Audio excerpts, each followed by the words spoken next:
morning, Trinidad and Tobago. I'm Hema Ramkisoon. Thanks so much for staying with us, and thank you for starting your day off with us here on CNC3. This morning, we're going to be speaking to the newly elected president of the Law Association Senior Counsel, Sinath Jairam. We'll also be speaking with the head of the EMA, and so much more is in store for you throughout our early morning show today. Before we begin our first interview, let's tell you why you should buy the Trinidad and Tobago Guardian today.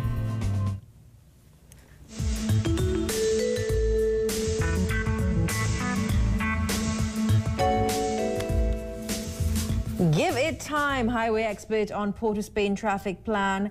A traffic officer on a motorbike keeps watch with the traffic flow. And you see there a little picture of the mayor of Port of Spain. Duty first before any political party, the new central bank governor. That's according to Joel Rembrandt. Narayan puts icing on cake. So some good news there for the West Indies team. Before we go to our first break and before we begin our first interview, let's give you something to think about while you have your morning cup of coffee. For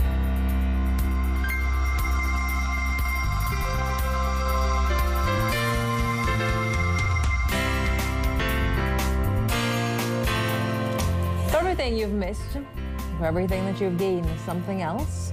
For everything that you have missed, you have gained something else. For everything else you gain, you lose something else. I'm going to read that again. For everything that you have missed, you've gained something else. And for everything that you gain, you lose something else. A little balance there in life. Sometimes you gain, sometimes you lose. No matter what it is, you find an equilibrium. If you are celebrating a birthday today, happy birthday. I hope you have a wonderful day. I'm Hema Ramkisoon. Don't forget, you can follow me on Twitter at Hema_Ramkisoon, and I'll see you on the other side of this break.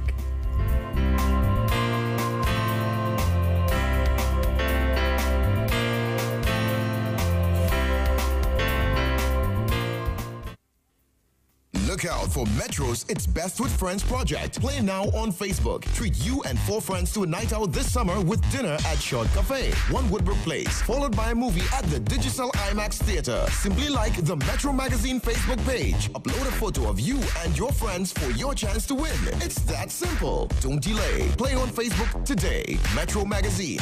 Your life, your style.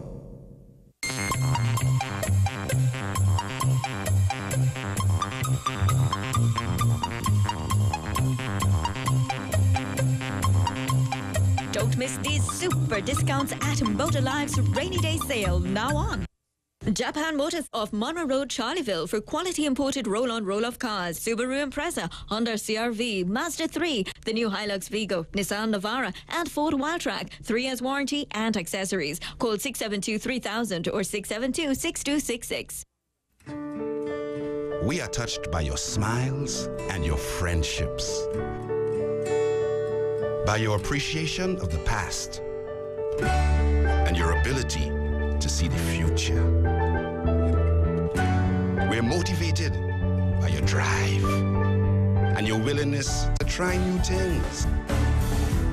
We are fascinated that even though you are so very different, you still see yourself as so very much the same.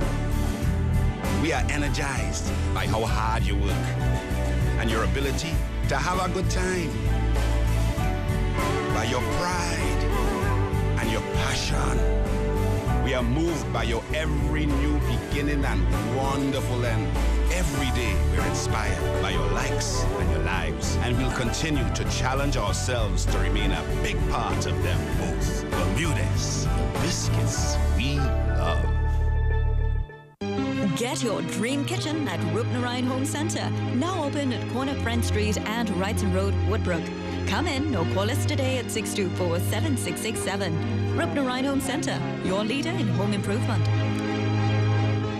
To alleviate traffic congestion in West Port of Spain, the Ministry of Works and Infrastructure is implementing an experimental traffic scheme in Woodbrook, St. James and their environs. Please take note of the new arrangements and plan your trips accordingly. The following are the one-way configurations in the St. James area. Western Main Road, one-way west, except for the section between Roxy Roundabout and Long Circular Road, which will remain two-way. Additionally, Western Main Road between the Cook Creek Flyover and the traffic lights at George Cabral Street also remains two-way. Other changes include Church Street one-way east, Quamina Street one-way west, Romeo Street one-way north, Hyderabad Street one-way east, Nizam Street between Panka Street and Hyderabad Street one-way north, Bay Road one-way south, Broad Street one-way south, Mathura Street one-way south, and Wick Street one-way south. All restrictions, including parking, are indicated by traffic signs throughout the scheme. For further details, please check the press, the ministry's website, and our Facebook page.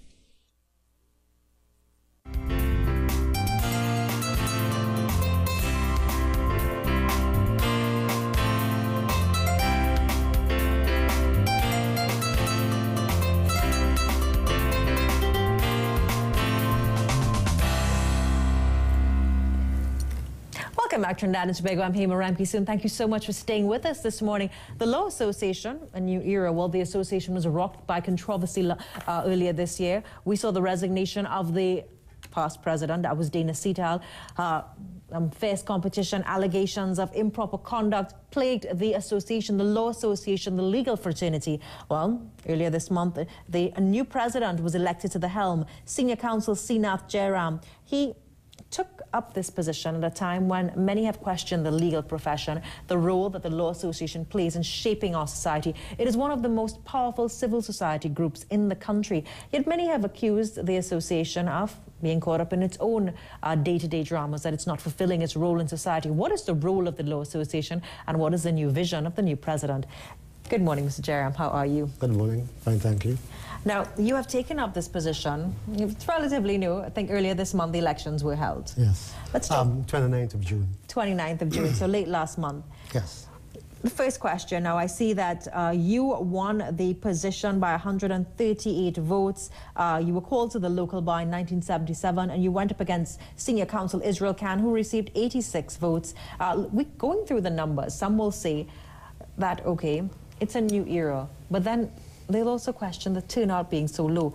The legal profession is booming. We're churning out lawyers almost every month. But yet you see a turnout of 138, 200, 300 people maximum. Why is that? Do you think the association has lost its appeal? Not at all. First of all, as you would know, there are many lawyers employed by the state, and based on a recent ruling of the Court of Appeal, they are not eligible to vote unless they are financial members of the association. So that took away a huge chunk of our membership. Is that something now? I remember the controversy, and that resulted in the delay of the elections, postponements, if my memory serves me right. That situation, has that been resolved, or will it be resolved by the time the next election comes around? Well, it has been resolved as far as our Court of Appeal is concerned. I'm hearing talks about the state attorneys wanting to take the matter to the Privy Council. I don't know as yet, but certainly as president, I would like to see that they are back in the fold, as it were. And even if we have to propose an amendment to the Legal Profession Act. After all, they're part of the fraternity, and they have an important voice, and they play an important role in the society. All of us can't be in private practice. Now, recent controversy involving also the discovery of missing funds from the body's coffers. You're coming in a very interesting time. Not only did the former president demit office earlier than expected, there were allegations of misconduct and financial impropriety. Well, you know, that sounds in fidelity and good faith, employees that are performing up to standard. Not because an employer may have made a misstep that an employee must take advantage. You know, like if I have an employee and the employee sets about to mislead me or to deceive me, and I am too busy, certainly the employee doesn't have a right to take advantage of my busy schedule. In the case of the Law Association, I think the signatories fell down. They placed too much trust in the employees or the particular employee who had responsibility for ensuring that the association funds are properly dispersed. Is the matter still being investigated? Yes, very much so. The fraud squad are involved, and I intend, with the cooperation of the council, to pursue the matter to the hilt. What do you think is the role of the Law Association in our country? Well, the role is set out actually in Section 5 of the Legal Profession Act.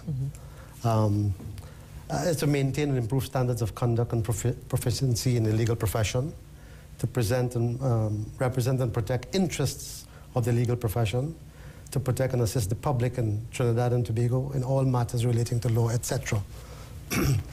So, protect their profession, work in the interest of the profession, work in the interest of the country, I guess. Indeed. Okay. Indeed.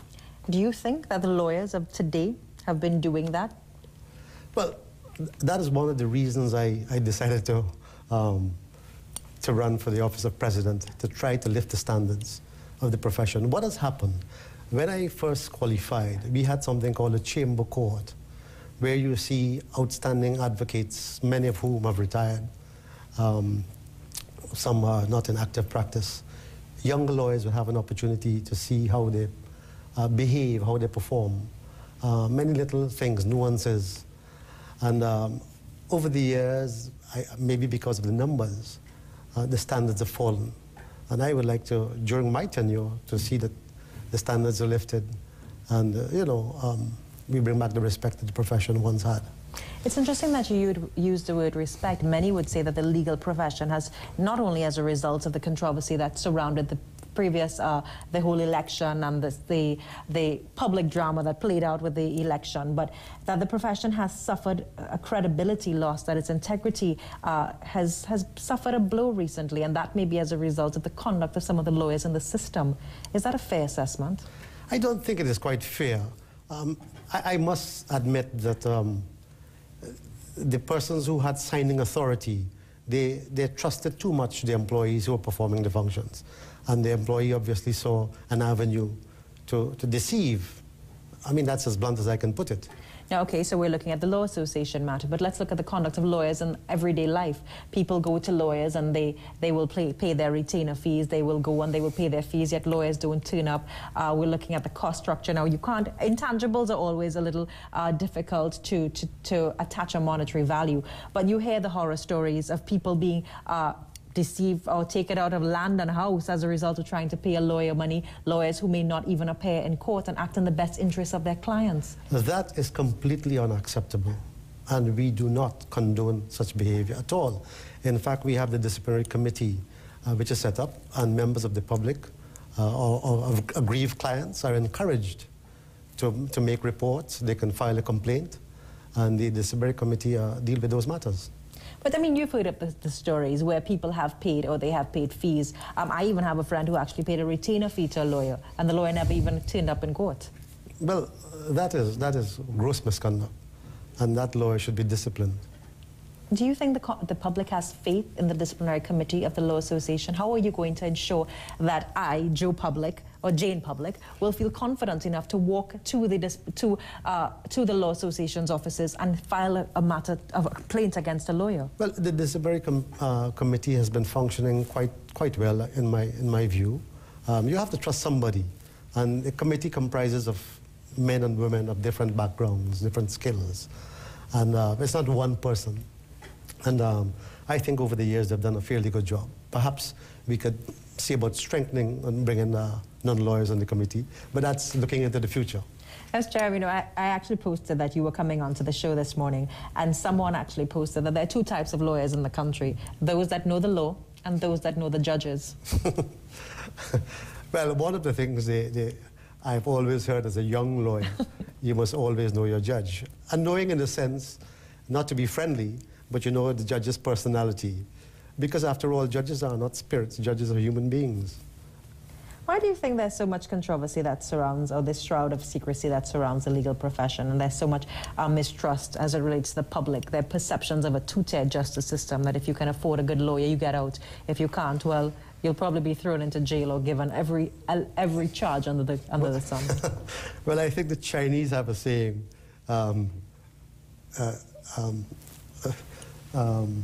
what's it again? Good things don't come cheap, and cheap things don't. Good things don't come cheap. Well, law is a serious business, and the successful lawyers are those who dedicate themselves and work very hard.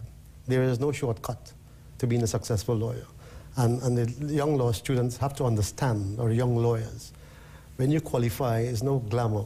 You have to put in the hours. You have to work hard. You have to sacrifice your evenings. You have to sacrifice your weekends. And sometimes you sacrifice your family life. In terms of disciplinary action and restoring the confidence in the Law Association, you've outlined the role of the Law Association. Now, this has existed in the Legal Profession Act from time immemorial, yet there's been some level of deviation. And even you have admitted that the standards have fallen. What are you going to do differently to ensure that that you read out can actually sit with me and resonate in my mind and think, okay, when I look at a lawyer, I see someone that I know will act in my best interest? Well, as we speak, I have discussed with several colleagues and a number of outstanding English lawyers to implement a mentoring program. First of all, to train trainees who could train young lawyers, and for us to partner with the law school to do some ethics training and things of that nature, ongoing, to be a permanent feature, and perhaps continuing legal education, not only for lawyers, but for judges as well. Ethics is such an interesting concept, and it's always, I think we live in very interesting times where the term ethics and morals and personal choice, proper conduct, it's become such a gray area. Do you think the same applies to the legal profession, or is that now turning a little more at the darker shade of gray in the legal profession?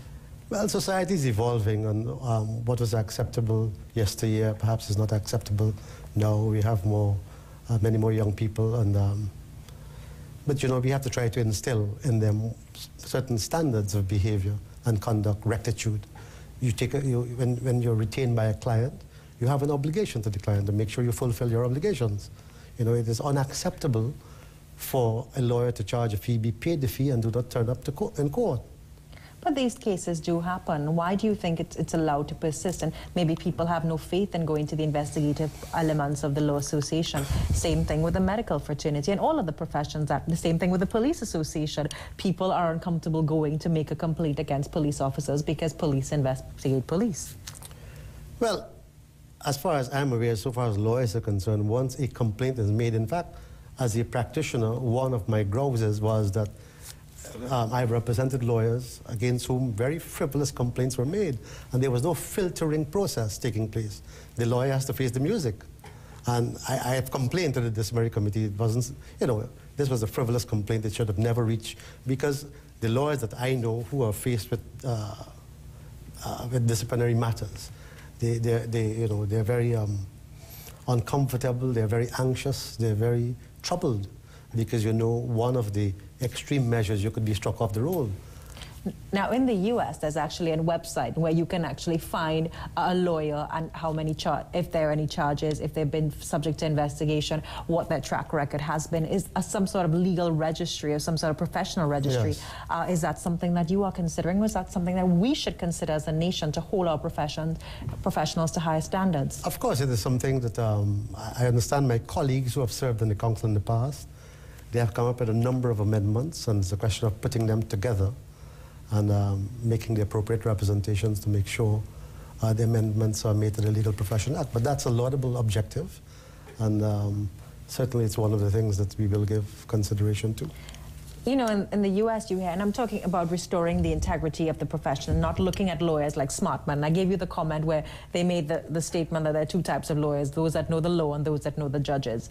But debarring a lawyer, or slapping a lawyer with disciplinary action, or any of these things, how many lawyers are currently being actively investigated, and how many lawyers have actually felt the brunt of disciplinary action being taken out of the legal profession as a result of improper conduct? I don't have the numbers, but I know in the past lawyers have been struck off the roll, lawyers have been fined, and it's really a shame. You know, they're ashamed. You must be ashamed if you're a professional that your peers find you guilty, as it were, of professional misconduct. It is not something that any lawyer will want to live with. What would fall under the purview of professional misconduct? One of the obvious ones is taking a client's money and do not provide the representation the client requires, or in a conveyancing transaction or non-litigation matter, you don't perform the duty that you're required to perform. And if you suspect that your lawyer may be not acting in the best interest of maybe your case, and your situation? Because there are also people that call our newsroom with those stories, that their lawyers, they are convinced that their lawyers are not acting in their best interest. Not everyone is a lawyer, but you know, we have a country where everyone, I think, has a little bit of common sense. What do you do then? I've heard stories like that, and to me it is alien. I've heard that lawyers taking bribe, and such a concept is so far removed from my thinking. I can't imagine if a lawyer... Maybe the lawyers of your day, and when you took your practice and when you took your mentorship, you were probably instilled with some different values than the current lawyers operating in the system. Well, that's why we need to educate them, and we need to train them properly, so that if I feel compromised in a case, I will return the brief.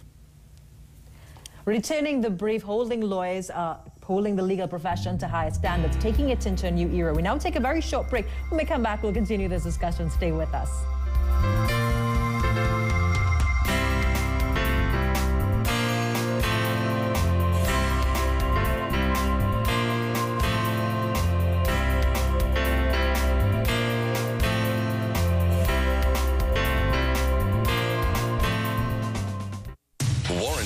Reliability, maintenance-free? Come to D. Rampersad & Company for Mack batteries, the cheapest in the market.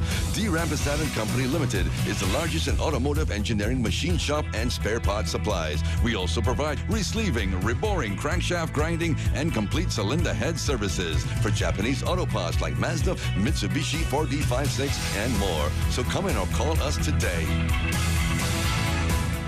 If your guests are pests, then call General Pest Control. We offer effective treatment using the latest technology against termites, rats, roaches, mosquitoes, ants, mice, pigeons, and lots more. Total eradication, guaranteed jobs, no callbacks. Get a 10% discount as an introductory offer with free estimates and inspections. Centrally located in Caroni, or call 645-4871. General Pest Control. Satisfaction guaranteed. Introducing a new concept in shopping in Trinidad. AmazingBuysTT.com. Choose from thousands of products. Check out our specials. Free online gift registry. Shop from the comfort of your home. AmazingBuysTT.com. Call us at 652-4438. Seaview Optical announces its grand summer sale in July. Get 35% off all top designer frames. Prada, Versace, Dolce & Gabbana, Calvin Klein, Olga and Coach. Get 25% off all 2012 sunglasses. Single vision lens with frame, $299. Bifocal lens with frame, $479. 3 locations: Diamond Village, San Fernando, High Street, Princestown, opposite Charlotte Street, and 51 Montrose Main Road, Chaguanas. Seaview Optical. Affordable eye care for everyone.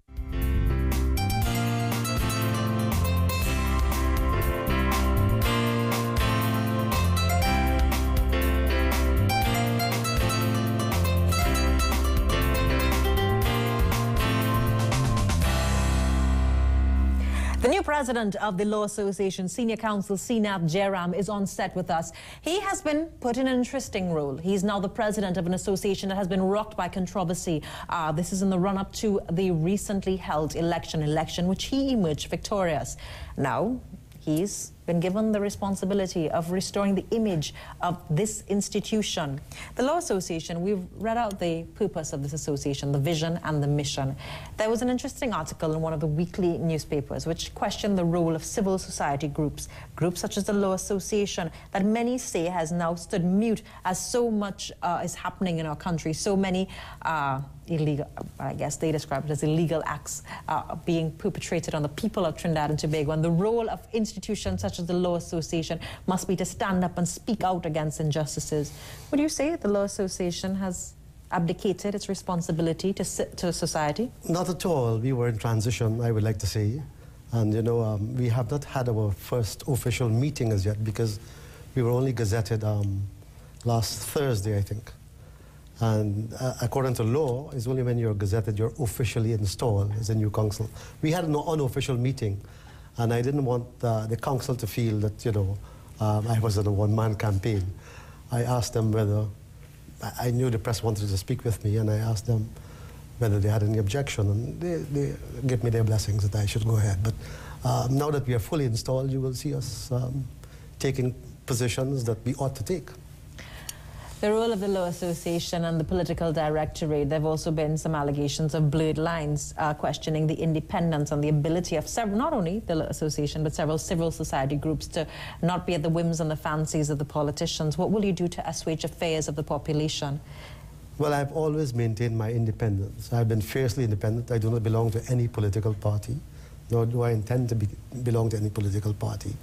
And you will see in time, I think the council is comprised of very many independent people, perhaps all of them. And we will take strong positions if we are required to take strong positions. Now, talking about the role of the Political Directorate, last year we saw controversy, I think, consume the legal fraternity with the silk controversy. Yes. Some recommendations have been made.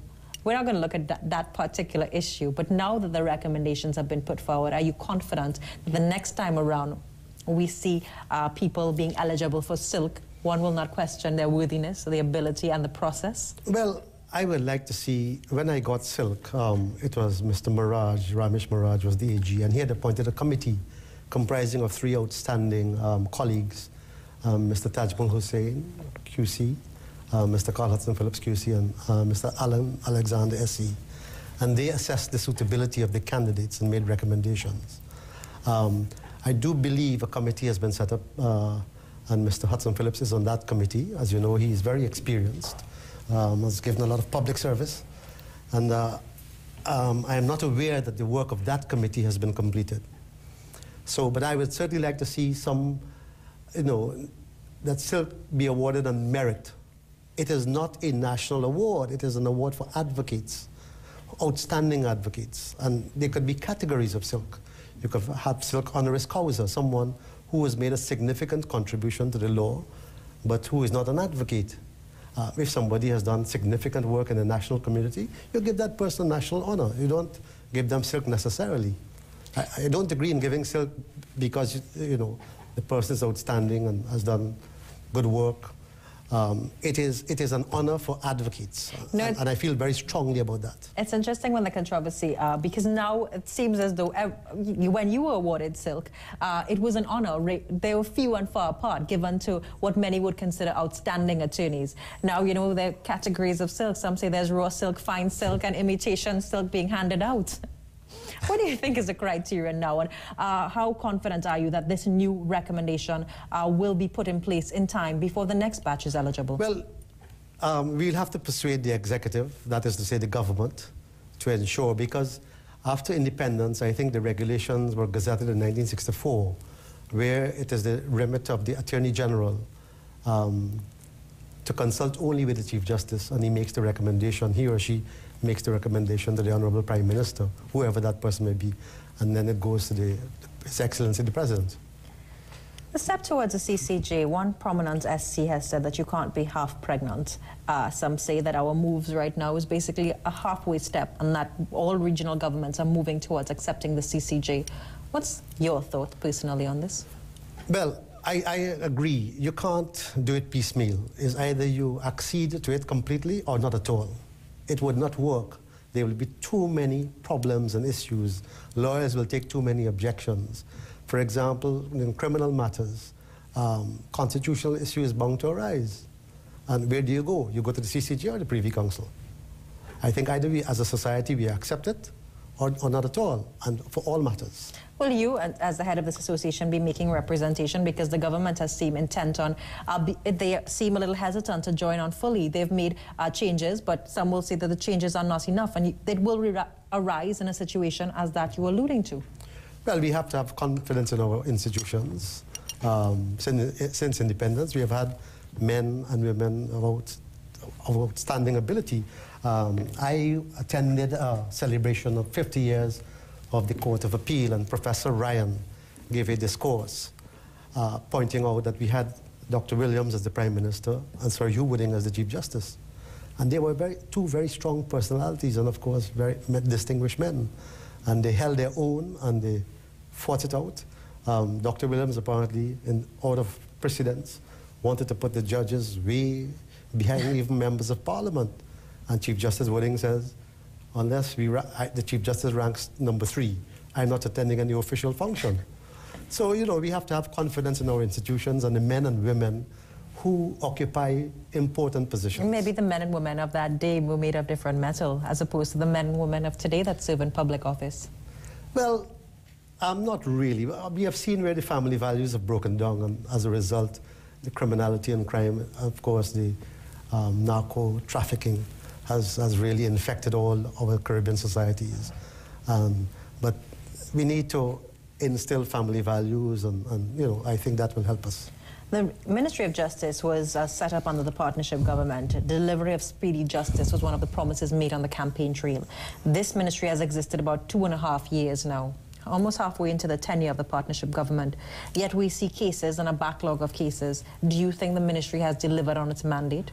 Well, people don't like change. People are generally, they resist change. So I think there are a number of things in the pipeline to speed up justice, especially criminal justice.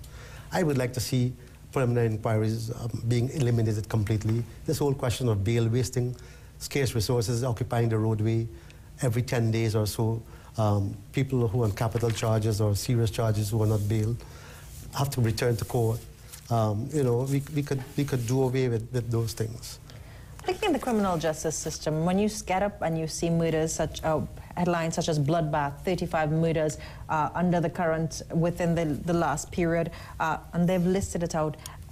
The Law Association is also one of the watchdog institutions. Does it not worry you to see the state of a small country like ours? More than worrying. It's very sad. I feel, as a human being, I feel aggrieved every time, every day there's a loss of life. Because life is the most precious thing that God has given each of us. And no one has the right to take another person's life. We have to educate these young boys who are involved in this criminality. It's unacceptable behavior. I served on the Police Service Commission, and I made no bones about it. I think we have a lot of good policemen, but we have many bad ones. And I don't put water in my mouth to say it. We have those who, they don't behave like police officers ought to behave. We have to stop the drugs from coming into Trinidad and Tobago. And with the drugs come the guns. And that is why you have all these territorial battles, turf war. Do you think there's a political will to actually solve crime? The justice system and the ability to solve crime, it's intricately linked to the justice system. It's all the police detection rate, the justice system, speedy justice, getting it all right. Well, I don't know if there's the political will. One thing I can say, Minister Warner is a kind of minister, or the kind of person who certainly will do his best. And if we have any one person, I think, and this is my personal view, who could make a difference in the Ministry of National Security, I think that person is Mr. Warner. Now, we just have a couple of minutes to wrap this interview. Senior, what is your closing comments from Trinidad? You have been put in the position as head of the Law Association at an interesting time when people have lost faith in many of the institutions, many of the civil society groups. We know of the controversies that led to the elections and the run-up to the elections. Your closing comments. Well, I would like to see the image of the Law Association improve tenfold. And I intend to work assiduously along with the council in ensuring that. I would like us to institute, maybe from October, training, advocacy training, ethics training for young lawyers. And, it will be a gradual process. We can't achieve miracles overnight. And we work towards these laudable objectives to lift the standards of the profession, instill confidence. And I think I intend to discuss with the council the work of the disciplinary committees so that the public, to make it transparent, the public will have a better understanding of how matters are dealt with, how lawyers are disciplined, and to try to bring rein back in lawyers. Try to rein the lawyers in, ensuring that there's renewed confidence. The integrity of the profession remains intact. It has suffered some blows recently, but under the helm of the new president who heads the Law Association Senior Counsel, Sinat Jairam, a man who took the position beating the closest rival, Israel Khan. He is now charged with responsibility of cleaning up the association. I'm sure we'll continue to have the senior counsel on set with us. I'm Hema Ram. So now take a very, very short break. When we come back, Jyot Singh will be joining us on set. Stay with us.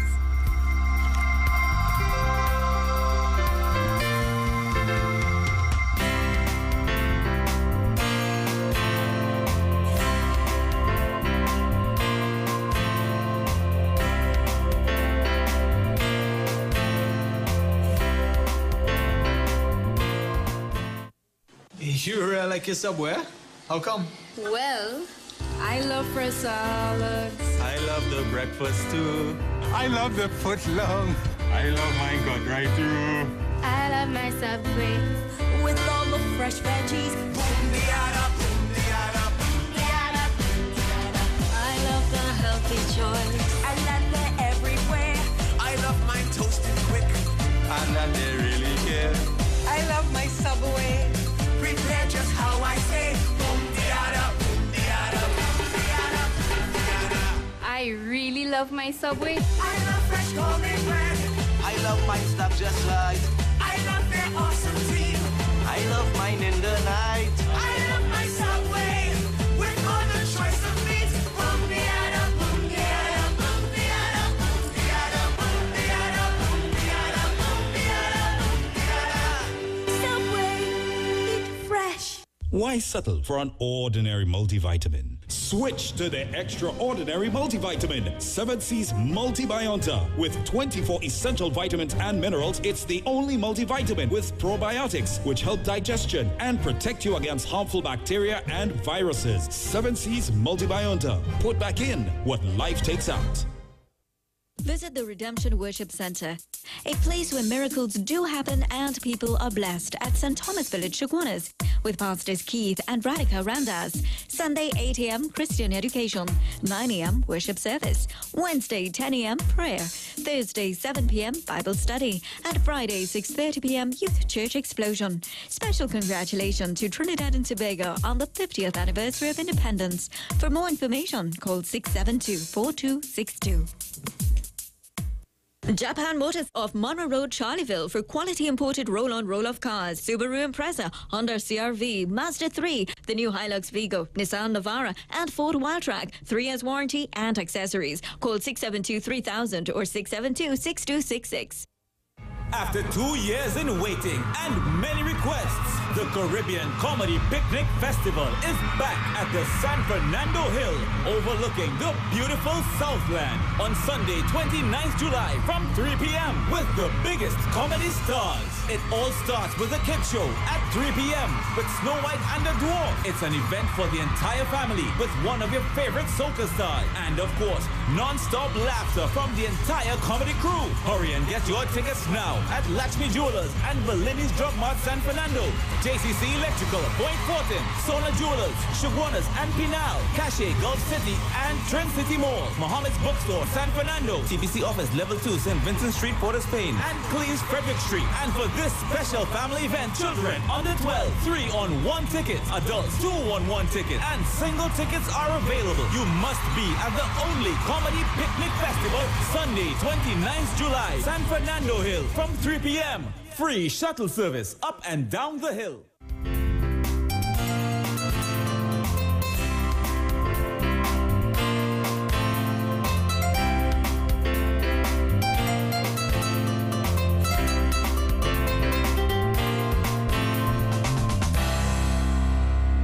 Welcome back to Trinidad and Tobago. I'm Hema Ramkissoon. Thanks so much for staying with us. The Environmental Management Authority managing effectively. Now, the EMA has been thrown into the spotlight, and this is following the entire situation at Grand Riviere. Now, we're moving forward, ensuring that there's not a public outcry, that there's no reason for public outcry. The EMA has taken responsibility and has stated that it will ensure that the public is fully sensitized, that the areas are all protected, and that they are seriously attacking any threat to our environment. Joining us on set, the head of the EMA, Dr. Jyot Singh. Dr. Singh, good morning. How are you? Good morning. I'm very well, Hema. Now, I know that yesterday you had a function in where you all highlighted a number of issues. Let's talk a little bit, a summary of what occurred yesterday. Well, you know, there are many issues that we are discussing. Certainly, the turtle issue is very high on the agenda still, and we are looking to see exactly how we can move forward in terms of ensuring that, that what happened recently is not repeated. Certainly, the issue at Grand Riviere is something that we need to address in a very sensible way to ensure that all the issues impacting on that beach are addressed. And, you know, one of the issues, of course, is looking back and reflecting on, you know, what we did well and what we didn't do so well. And I think there were things that we didn't do so well and that we can maybe do better in the future. So we're moving forward, and that I think is an important issue. On other issues that are occurring, certainly, you know, there is this issue with lead contamination in Arima. Right. You know, we are looking into see how we can remediate that issue very, very quickly. You know, we did the requisite testing of the river and found that indeed no lead was getting into the environment.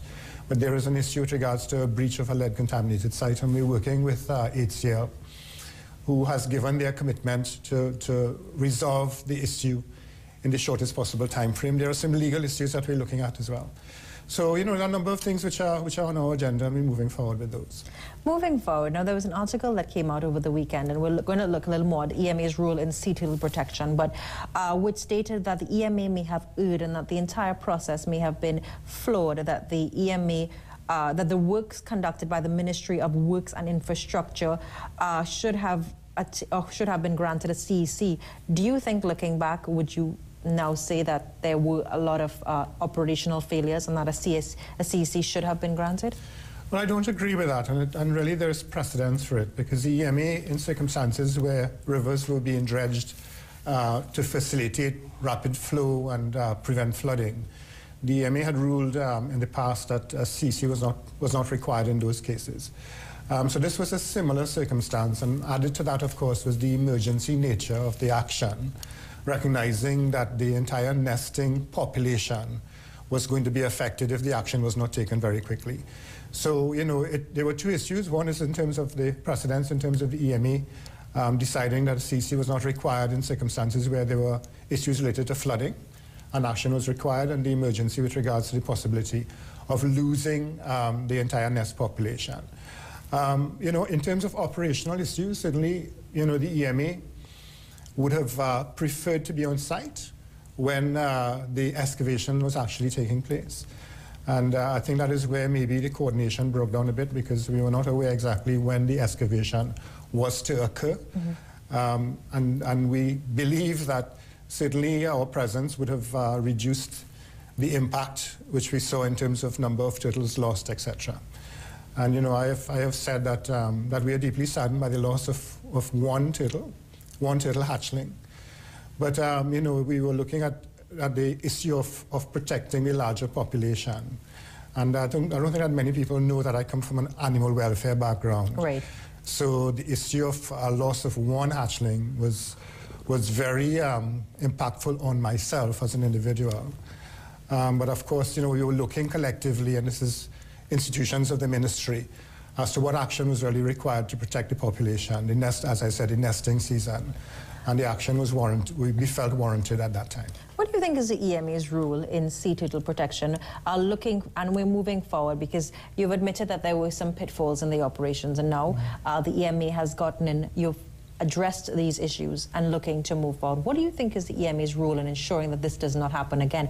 According to that article, Rajendra Ramlogan said that there's still too much a lack of respect, lack of knowledge, and decisions are still too centralized to ensure effectively handling these operations of this nature. Well, I think coordination is an important feature, and you know, certainly I think the EMA should play a more active role in terms of working with institutions and agencies to ensure that it's done, you know, when we do in fact take action, that it's done in a well-coordinated fashion. And, you know, this is one of the responsibilities that has been identified for the EMA in this legislation, a coordinating role in addition to its regulatory responsibility, in addition to education and outreach. I think those three pillars for the EMA are really important, and we need to take it on in a more forthright way. Now, there are many institutions in Trinidad and Tobago with responsibilities for the environment. And, you know, we have a ministry now of environment and water resources. And, of course, you know, you would view that the role of that ministry, in part, would be coordination. So we will need to work very closely with our ministry and our line minister to ensure that proper coordination is indeed effected, and that we can mobilize, respond very quickly, and avoid duplication, because I think some of us are doing the same things. So the EMA, I think, has a very important role to play as the agency really established to protect the environment. According to this article, a CEC is required to modify a river system. According to Ram Logan in this article, the authority must outline for the public what steps were taken to ensure that the operation was carried out in an environmentally sound manner. Ram Logan said since it's illegal to kill turtles or destroy their eggs following an amendment of the Fisheries Act known as the Protection of Turtle and Turtle Eggs Regulation, he said that there's a lack of respect to local knowledge throughout Trinidad and Tobago. Well, I disagree with the last statement because certainly this was well informed by local knowledge from Grand Riviere, and we relied very heavily on groups operating in that area. For example, the Grand Riviere Tour Guide Association was very well consulted and in fact was playing a leadership role in terms of the intervention as to where the dredging would take place, etc. The Village Turtle Trust, which is the overarching civil society group seeking to protect and promote turtle conservation in Trinidad and Tobago, was very broadly consulted again, was at the forefront in terms of the actions which were taken. So I think a statement where local knowledge was neglected, I don't think it's correct. Certainly in the context with regards to the legislation and the EMA making decisions as to how we move it forward. Again, this was, we have set an emergency circumstance, issues related to flooding, which was highlighted very early for that area. Action was delayed, and certainly, we at the EMA believe that if action was taken much earlier before the nesting season, that we would have avoided all of this. So, we were in a circumstance where if we didn't act very quickly, as I said, we would have lost maybe up to millions of eggs. And so we were very concerned because the changing course of the river had already resulted in tens of thousands of eggs being lost. And you see people who were on that beach, people from within the area, were crying out for assistance because they were recognizing that we may have lost the entire nesting population. And that many members of that community rely very much on the issue of ecotourism, tours on the Grand Riviere Beach, etc. So, all in all, I think the action was warranted. I mean, clearly, in terms of its implementation, there were areas where I think it could have been done better. Certainly, the EMA would have liked to be on site to supervise the operations and maybe to impose and impart some knowledge as to how we could have avoided some of the loss that we saw. But the decision was made for a particular reason.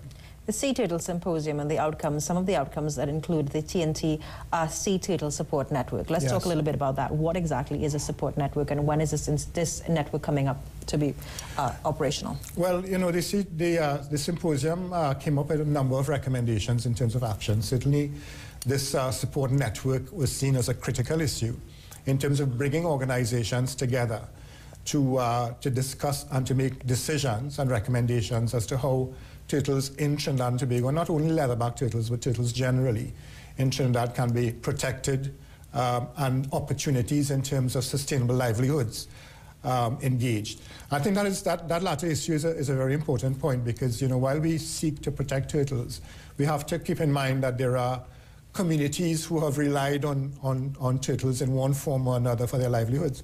In Tobago, the point was made at the meeting, at the symposium, that fishermen at one time were relying very heavily on harvesting turtles for meat. And so what would happen in their circumstance now where turtles are now protected by law? So part of the network really is to facilitate working with fishermen to see how we can provide them with alternative means of livelihoods. And one opportunity certainly is through the ecotourism channel. So this broader network then is to bring all the agencies together, coordinated by the EMA, because it was identified that the EMA has a leadership role in terms of ensuring that all these agencies are working together for the overall good of turtle conservation. There's also the designation of 5 species of sea turtles under the environmentally sensitive species. Now, I know that the legislation was changed. It is now illegal. What is the difference with that and making these amendments now? Well, turtles were never designated as environmentally sensitive species for the reason that the legislation was disjointed and incoherent. Now, with the changes which took place, many months ago, the EMA is now in a position to move ahead with designating all turtles, these 5 species of turtles that are found in Trinidad and Tobago, as environmentally sensitive. And what that does is that it gives the EMA an opportunity to intervene in the context of protection. We find that the legislation that exists is very soft, the penalties are very low, And under the EMA legislation, we feel that, we have greater opportunity to ensure that turtles are protected in the way that they should be protected, and giving an opportunity, of course, for the EMA to intervene. So we want to move ahead very rapidly now with having the tools, the legislative framework prepared for designating these turtles as environmentally sensitive. And that would give them a higher level of protection. Now, a lot of times the turtles are caught up in the nets of the fishermen. What's to say that you have the capabilities to go outside and monitor that? Well, what we are doing actually is working with nature seekers. This is one of the projects actually that is coming out from the discussions that we've had, where we are looking to shift away from what is called the gill net fishery on that coast, on the northeast coast, because this is a real problem, because people are going out there with nets to catch fish. And they are catching turtles as well. Right. So the suggestion is that we make recommendations on alternative means of fishing. And so we are looking at what is called alavie fishing in Trinidad, where people use live bait. And we are working with nature seekers to see if that can be utilized on the northeast coast. Now, it's broadly used in the western areas, alavie, and on the north coast. But it is not used on the northeast coast because of the unavailability of the bait. So this is a project that we're looking at, and we're hoping that, that if that is successful, that we can encourage fisher folk to move away from using gill net and move to alavie fishing, which is a more focused sort of fishery. You're talking about a cultural overhaul, a change in not only the thinking, but the way of life. How are you going to manage this change when many say the EMA is starved of resources as it is? Well, that is certainly one of the issues that we face. I mean, the EMA's capacity needs to be reinforced, and we've been making that point certainly to our previous minister, Minister Munilal, and now to Minister Ganga Singh. And, he is very supportive, and of course, as he looks to organize and reorganize his ministry, certainly I understand that one of the areas that he will focus is to build capacity within the EMA. Because, we have a staff that work very hard, and sometimes we are stretched to do everything that the public is asking us to do. So we are looking forward to that. Certainly the issue with regards to, changing what has been habits cultivated over years and impacting on issues related to sustainable livelihoods. We need to engage in education and outreach to change those things. Education and outreach. We are going to go straight to the 7 a.m. newscast, and then we'll continue this interview. Stay with us.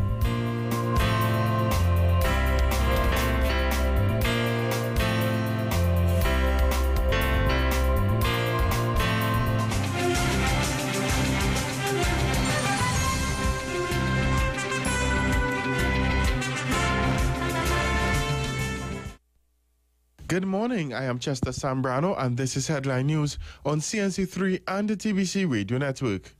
5 murders occur in less than 24 hours. Dead are Nigel Jack, Anil Harry, Ricardo Marshall, Henry Thomas, and an unidentified male. This brings the murder toll for the year to 226. Speaking with reporters yesterday, National Security Minister Jack Warner said he is now angered by the situation. And 1 week after, he's dead. Now, you understand when I tell you all, I'm getting angrier and angrier daily. You can understand. Minister Warner yesterday visited the home and the community of Wayne Oliveira, who was gunned down on Sunday. Mr. Warner said he was disappointed to learn that the incident occurred although police were patrolling nearby. No, that cannot make sense either. And that will have to have another investigation because this is happening far too often. To some other news. Day 2 of the experimental traffic scheme for Port of Spain, and the rollout was met with mixed reviews yesterday. While many motorists say some aspects of the plan have worked, others say the Roxy roundabout has proven to be a major hurdle for traffic on the morning and evening. I find it's a waste of time, man. Bring it back in normal way. We can't go through this. What's the problem? Same traffic and passengers and them being stranded. You understand what I'm saying? We need to do something better than that. Put it back as it is and no parking on either side of the road. In the text. This is the worst plan anybody could have ever come up with. They were not clearly thought out. Look at the bottleneck we're coming to. It's stupid, and the minister had the gall to tell us it was a success. I don't know where he got that from. It's the worst traffic plan ever created in history in Trinidad and Tobago. Whoever did this sitting on the head. Why? What is so bad about it? Every back street is backed up from top to bottom. This plan has no common sense. 4 lanes to one lane around a roundabout. Come on. It ain't making sense. Works and Infrastructure Minister Emmanuel George admits that there were some challenges in rolling out the plan yesterday. The third area, which was a little bit of a surprise to us, was Mucurapo Road. In attempting to traverse Mucurapo Road, the traffic we encountered began way beyond, I don't want to advertise for the people, but way beyond Hot Shop. Port of Spain Mayor Louis Leasing is pleased with the new traffic plan. The response has been overwhelming. People are saying to me they're taking 5 minutes to come from Diego Martin. Others are saying they're taking 10 minutes to come from Glencoe. How long it took you to come down? 5 minutes. Wow. From Diego Martin. From Diego Martin? Yes. Probably about 5 minutes from St. James area. Yes. Coming all the way down there, 5 minutes. Is it an improvement? Much better improvement, much better. Okay. How long it took you to come down? 10 minutes, something like that. Fantastic. Stay with us. We'll have another news update at the top of the hour, and our major newscast is at 7 this evening, right here on CNC3 and the TBC Radio Network.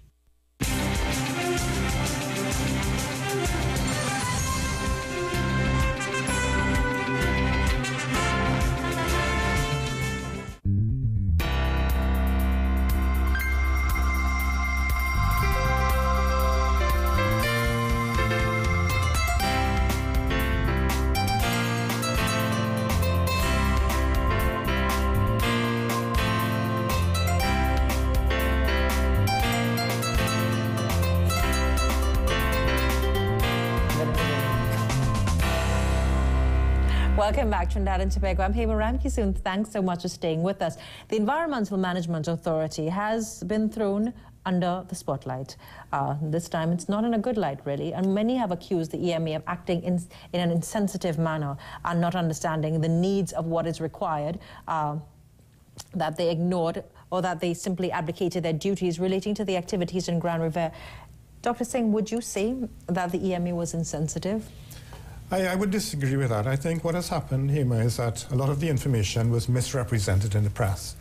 You know, I will give you the example of what came out in the press very early was that thousands of hatchlings and eggs were lost. And clearly it was an exaggeration, a sensational story, which was being portrayed by various media houses and some activist group. And so the EMA sought to correct that issue and said, you know, we did not lose thousands of hatchlings and eggs.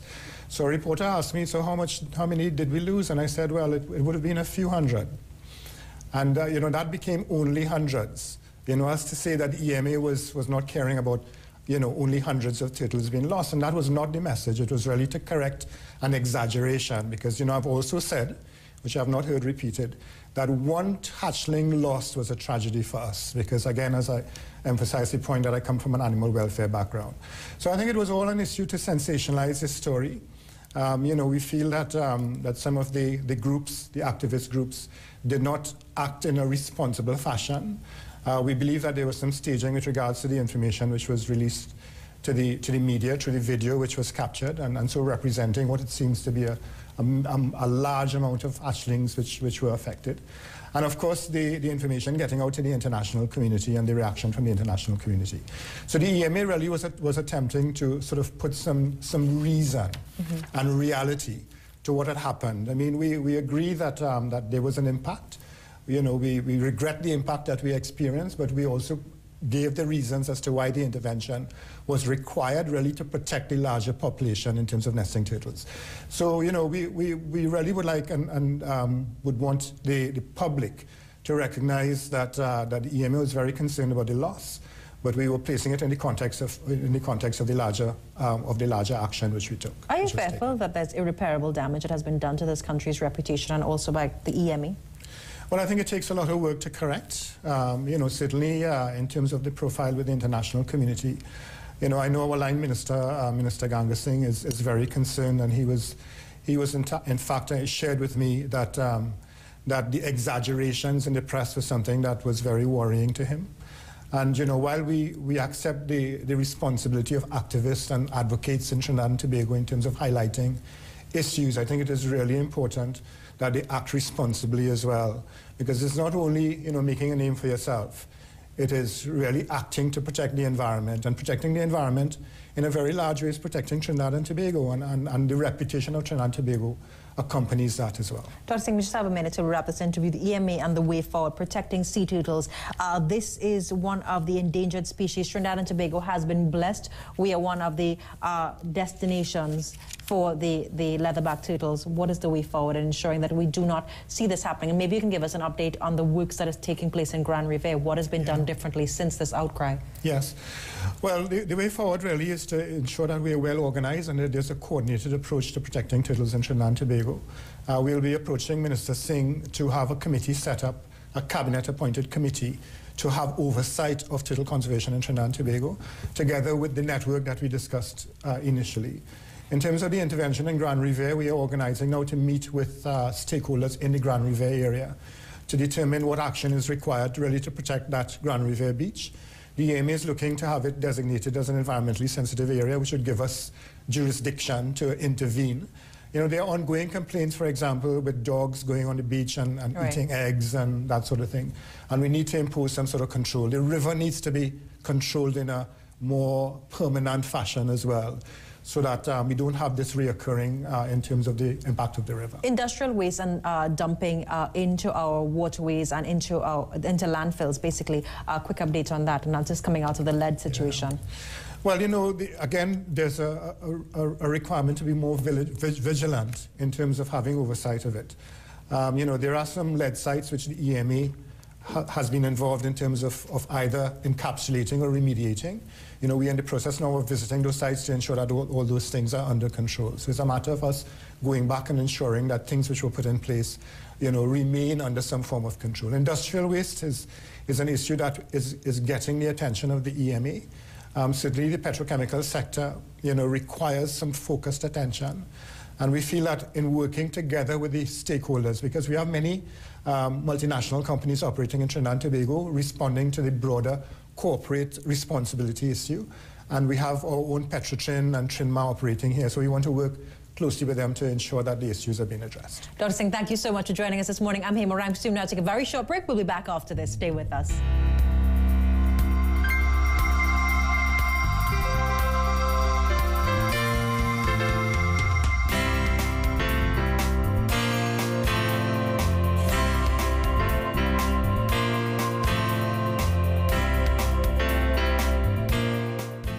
Put speed and efficiency to work by using Skyjack platform lifts on your next project. Skyjack makes your work safer and easier with working heights up to 30 feet. Skyjack puts you within reach. Call Santee Crip at 679-6000 for more details. Listen up, people, to this spot about rainbow products and why they're hot. Corned beef's not the only thing they've got, so put a rainbow in your pot. Canned and dried goods just for you. Vienna sausages and tuna too. Oil milk, rice, peas and carrots, so put a rainbow in your pot. Now that's a lot. That's right, I said a lot. So put a rainbow in your pot. Yeah, put a rainbow in your pot. Put a rainbow in your pot. The Rainbow range of first-class food products, available nationwide. Look out for Metro's It's Best with Friends project. Play now on Facebook. Treat you and 4 friends to a night out this summer with dinner at Short Cafe, 1 Woodbrook Place, followed by a movie at the Digital IMAX Theater. Simply like the Metro Magazine Facebook page. Upload a photo of you and your friends for your chance to win. It's that simple. Don't delay. Play on Facebook today. Metro Magazine. Your life, your style. Seaview Optical announces its grand summer sale in July. Get 35% off all top designer frames. Prada, Versace, Dolce & Gabbana, Calvin Klein, Olga and Coach. Get 25% off all 2012 sunglasses. Single vision lens with frame, $299. Bifocal lens with frame, $479. 3 locations: Diamond Village, San Fernando, High Street, Princestown, opposite Charlotte Street, and 51 Montrose Main Road, Chaguanas. Seaview Optical, affordable eye care for everyone. You want a beautiful body, skin and hair. The top brands are always near. Pennywise. Come and discover why everybody loves Pennywise. Medical, nutritional, even dental. Our health range is really special. Everybody and baby too. We've got the best prices here for you. Come and discover why everybody loves Pennywise. We are touched by your smiles and your friendships. by your appreciation of the past and your ability to see the future. We're motivated by your drive and your willingness to try new things. We are fascinated that even though you are so very different, you still see yourself as so very much the same. We are energized by how hard you work and your ability to have a good time, by your pride and your passion. We are moved by your every new beginning and wonderful end. Every day we're inspired by your likes and your lives, and we'll continue to challenge ourselves to remain a big part of them both. Bermudez, the biscuits we love.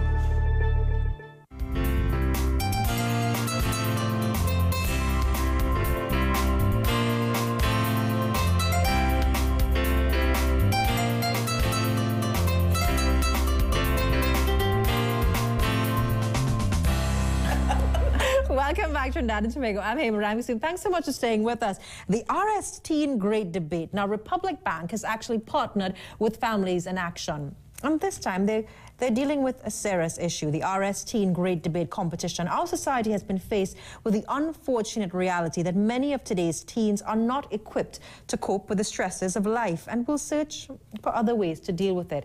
Maybe the problems that I face now, I can't relate to the teens of today. And I'm not that old, so can you imagine about your parents?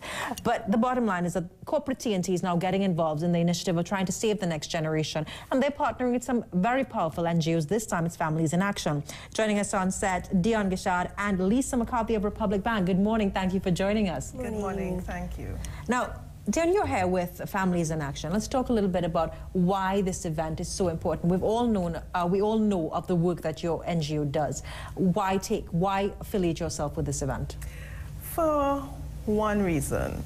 When we affiliate with corporate gets the opportunity to show that they too care about some of the issues that are prevalent in society, and also because our teenagers who we work with, they get the opportunity to be in the limelight, to show the good work that they do, and also to show the good work that Families in Action does. The RS Teen Great Debate, of course, came about because we felt that depression and suicide are such important issues in Trinidad and Tobago and globally, and we felt that debate was really the best forum that we can use to highlight these issues. Now, the topic this year is, you're specifically dealing with the increase in teen suicides. And I know that we have two of the young ladies coming on next to talk a little bit about how this has probably touched their lives in one way or the other. But why did Republic Bank get involved in this? Well, like Dion said, because we have been looking at society, and we saw a lot of suicides coming on recently, and we said, look, what can we do? What can we contribute as a bank to raise the awareness of what is happening in Trinidad and Tobago? Our teens have, I don't know, they just don't have the coping skills like we may have had. Growing up, it's just different out there. The peer pressure is greater, so we felt we needed to raise the awareness. And we decided to partner with Families in Action because they had a debate already, and we said, okay, let's use this opportunity to bring this particular topic to light. Now, there are 12 schools that participated in this, and the 3 finalists have already been chosen. How did you determine which schools would get involved? Was it simply open and these are the schools that applied? Dion would actually be better one to inform you on that. We have been working with these schools for years. The schools selected are the schools at which we have peer helpers trained. So we call these our peer helping schools. 12 of the schools took up the challenge. We have a total of 18 peer helping schools. 12 of them took up the challenge, and of course the 3 finalists were selected coming out of the preliminary round of the debate. And we had the finals recently. Oh, you did? So yes. Who's the champion school? Naparima Girls High School. Well, the 3 finalists are actually Naparima College, Naparima Girls High School, and Bishop Anstey High School of Port of Spain. Right. That's Naparima Girls High School came first, Bishop's Anstey came second, and the 3rd finalist was actually St. Augustine Girls High School, and they came third. Yeah. Yes. Now, Families in Action, and you see a number of teens who obviously need help.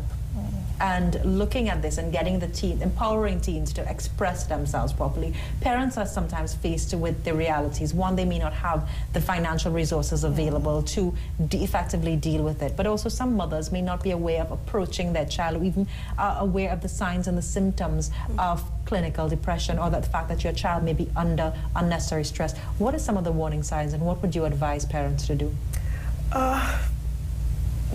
Parents need to forge a positive relationship with their teenagers. That's number one. And Families in Action has been advocating for national parenting programs so that parents are better equipped to deal with teens. Because as our managing director continually says, no one is born with a manual to be a proper parent. So that's one. In terms of depression, clinical depression, there are a range of symptoms and signs. And some of the more prevalent ones are, of course, teenagers becoming more withdrawn and not wanting to participate in activities that they would have participated in before. And then some of them are very open about how worthless they feel and how they feel like committing suicide. So those are some of the really open signs of depression. This is going to be an annual event. Now, Republic Bank has attached its name and its sponsorship and its clout to this event. You have touched the lives of students attending 12 of the high schools. Is this now going to be an annual event? That is what we would like to happen. We actually already started talking about maybe topics that we would like to do next year, which I will not reveal. But yes, we would very much like it to be an annual event. I mean, there was something I would like to share if I could. Sure. When we had the preliminaries, there was someone sitting next to me. And before I went to them, I'm saying, if I could touch one person's life today, that would be great. And just sitting next to me, a mother came and said, you know, I'm so glad that you all are doing this because my daughter tried to commit suicide. And she decided to get involved with this. And it is giving her a different perspective on life. And that made my day. As far as I'm concerned, it was a success at preliminaries. I didn't even reach the finals. So those things, to me, are what are important and make a difference. And if that's what we could do through the RS Teen Great Debate, by all means, you know. Dion, looking at teen depression, and we have seen a number of teens act out recently, and looking at the way that they deal with the stresses of life. How prevalent is teenage depression and also the active leading up to attempted suicide and even suicide? Well, I think that question is better asked to our debaters. Yeah, because they would have done the research, right? They would have done the research. But I think one of the greatest things they brought out in the debate was the fact that a lot of teen depression is undiagnosed because as a society, we tend to say the student is acting out without having a firm understanding of what really happens. And it's only when that person commits suicide that we look back and we say, you know, I have seen signs of depression. So I think the frightening thing in our country is that we don't take the time to truly diagnose. So. Taking the time to truly diagnose, this is a different approach, really, because so many times it's adult-led. But this time, the teens are speaking about their experiences and truly empowering the next generation to not only recognize, diagnose, and deal with their problems. Are you hopeful that this may be better able to reach? I think, you know, as a young person, if you see someone speaking about it, you can say, well, maybe these are my symptoms, and maybe that's my friend, and I can feel more comfortable dealing with this now. You see, you're asking me that, and I'm biased. I know that it's going to work because I have faith in our peer helpers. They have been equipped to empower their teens and to really educate them and show them this is what's going on and this is what you need to do. So yes, my answer is an emphatic yes. Now, you know, Lisa, looking at Republic Bank's involvement in that, so many times corporate TNT has been accused of simply not getting involved and not shaping society. How would Republic Bank determine what ventures they join onto, what ventures they sign on to? Well, we have an overarching Power to Make a Difference program, and we have a focus on that every 5 years. So we look at what is the ills are in society, if you want to call it, whether it's disability, whether it's youth empowerment, and we focus on those things. Republic Bank has always been for youth empowerment, and we do that through a number of initiatives like football, golf, which you probably know of already. Right. So we are very active. We maybe not shouting it enough, but we are very, very active in the youth. And it's just what to say. About making a difference, I guess, in the lives of young people and the next generation. We do try. I mean, with this debate, because I was really impressed, the objective of the debate is to increase awareness of the growing issue of depression and suicide in our youth. You were hoping of creating avenues to help these teens cope. Republic Bank has partnered for the first time with Families in Action, and this is now going to be an annual event. So we've gotten the news that they are going to bring this every single year. The ages of the girls involved in this, well, I'm a little biased because I happen to just glance. Most of the schools are females. The ages of the girls and the boys involved in this? 13 to 18, forms 2 to 6. Really? Yes. Were you impressed with the level of debating that you saw? Yes and no, because we've worked with them already, so we know their capabilities. We are just always so pleased and so proud of our girls and our boys. Was it difficult for some of the girls to address the issue, or some of the teens to address the issue in a head-on manner? No, it wasn't. And would you have been at the preliminaries, you would have realized how confident they were addressing it. Now, we just have about a minute till we wrap this segment of the interview. When we come back from the next break, we will be speaking to two of the participants of this event. Lisa, your closing comments, Trinidad and Tobago. Listen carefully to your children, and not even parents listening to children. Peers listen to peers, teenagers listen to teenagers. It can make a difference by just listening to somebody.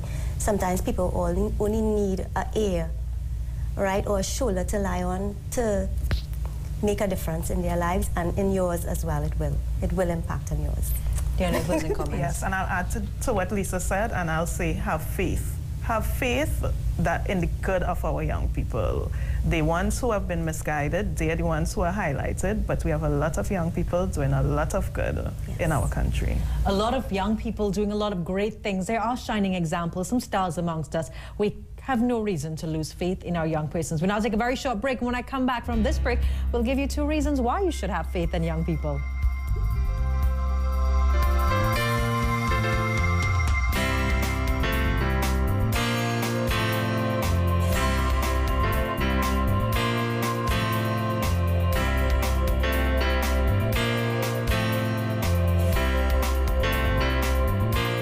Superb Caterers. The name says it all.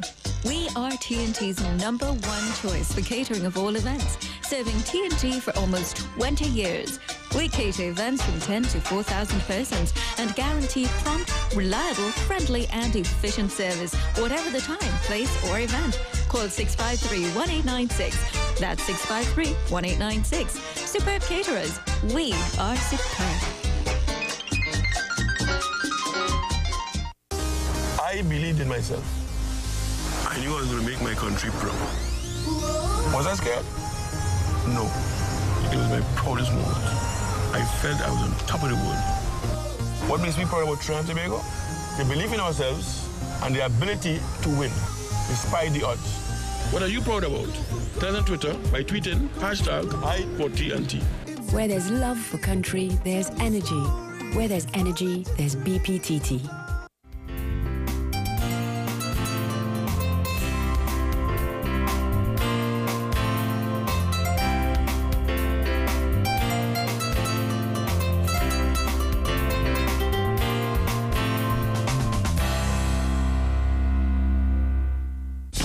And efficiency to work by using Skyjack platform lifts on your next project. Skyjack makes your work safer and easier with working heights up to 30 feet. Skyjack puts you within reach. Call Santiquip at 679-6000 for more details. The Evangelical Council of Churches, in collaboration with the Full Gospel Businessmen Fellowship International, invites you to join the Christian community in celebration of our 50th anniversary Jubilee of Independence Emancipation Rally with our specially invited feature speaker, all the way from Nigeria, Reverend Mosi Madugba, accompanied by a contingent of prominent Nigerian dignitaries on Saturday, July the 28th, from 4 p.m. at King George V Park in Port of Spain, and also on Sunday, July the 29th, from 4 p.m. at Dwight York Stadium, Tobago, featuring prominent local artists including Christopher Tambu Herbert, Woodbrook Steel Orchestra, dancers, drummers, and a 100-member choir, and lots more. Admission is free.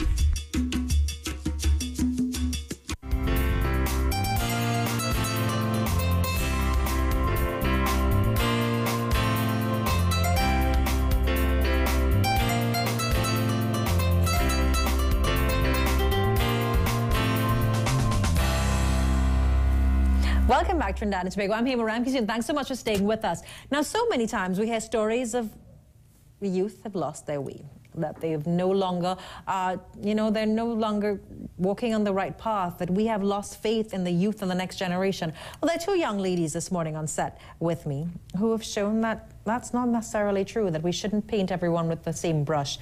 Joining me on set, Kavita Ramada and Anel Beam. Did I get the names right? Good.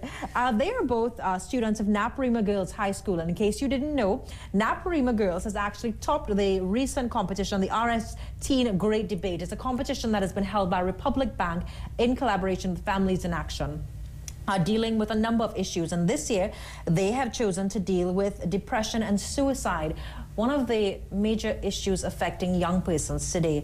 The stresses related to suicide, social acceptance, clinical and regular depression, peer pressure, and bullying. We've seen all of these things evidenced in our education system. These two young ladies represented a team, or they're part of a team, that effectively debated this topic. And now they're here to tell us a little bit about some of their findings. Good morning again. How are you? Good morning. I'm fine. Now, Kavita, you're part of this team. What was the process like? You're dealing with a very serious issue. First of all, how old are you? I'll be 15 this year. 15 years old. Looking at dealing with this issue and confronting it, was it something very difficult? At first, it was quite difficult because we had to look into what was our perception of depression, and that was something that it varied among our peers, so it was difficult first to actually define it and be accurate in that, but it was a very eye-opening experience too, because we got to share with our peers our expressions. Neil, is depression something very common? When you were going into, researching this topic, you obviously are part of the school system. I assume you're both the same age? No. Oh, really? How old are you? I'm going to be 18 in October. So you're dealing now with the issue, and obviously you've interacted with some of your peers, your friends. Is it something that you see quite often? Before the debate, you would hear about cases, people being diagnosed. But with the information, researching the information, you saw that a lot of the signs of depression, you would find it among your peers. So then it makes you wonder, how prevalent is it? Because as was said earlier, a lot of the cases go undiagnosed because the symptoms are seen as rebellion and disrespect. So it was eye-opening, as Kavita said, because you saw a lot of the signs in your peers. So it made you wonder how many people really do suffer from depression. Rebellion, acting out, speaking to parents. What are the major causes of depression? Why do you think it's so prevalent, Kavita?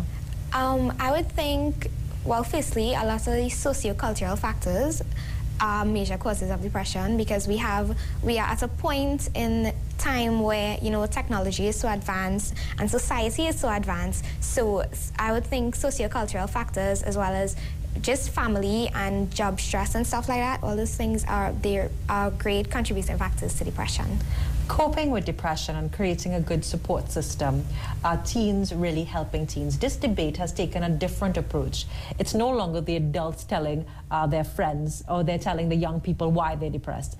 You're doing the research and you're advising your friends. Did you speak with any of your friends? Has it personally impacted on anything that you do?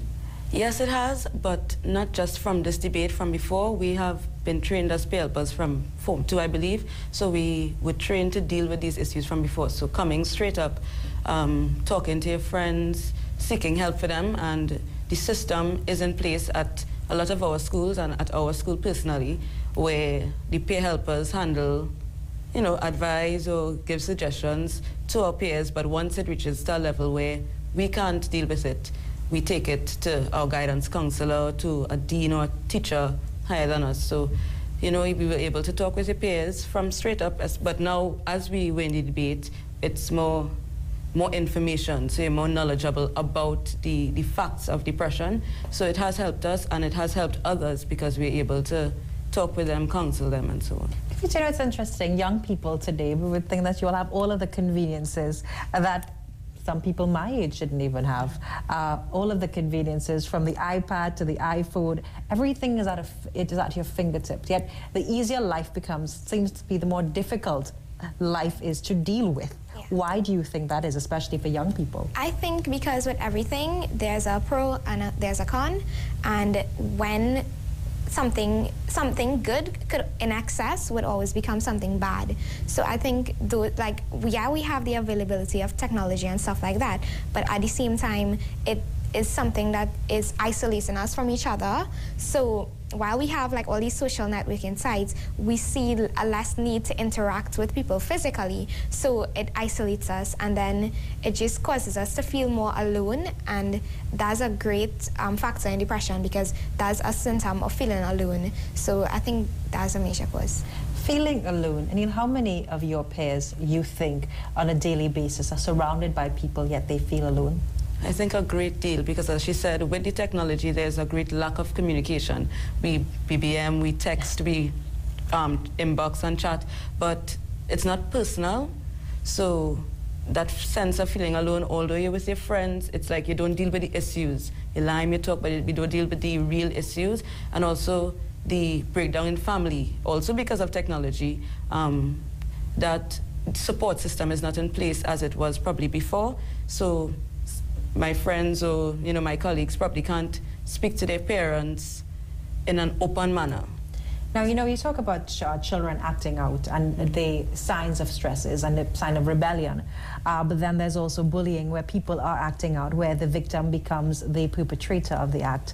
What do you do then, and what would you advise a teen that you may think is acting out, maybe a depression or a situation at home, acting in a rebellious manner at school, but as a result of that, they are bullying other students in school? I think the best thing to do is always to find a trusted adult or someone trained to deal with situations like that, because I on my own cannot address such a serious issue that leads to a lot of suicides.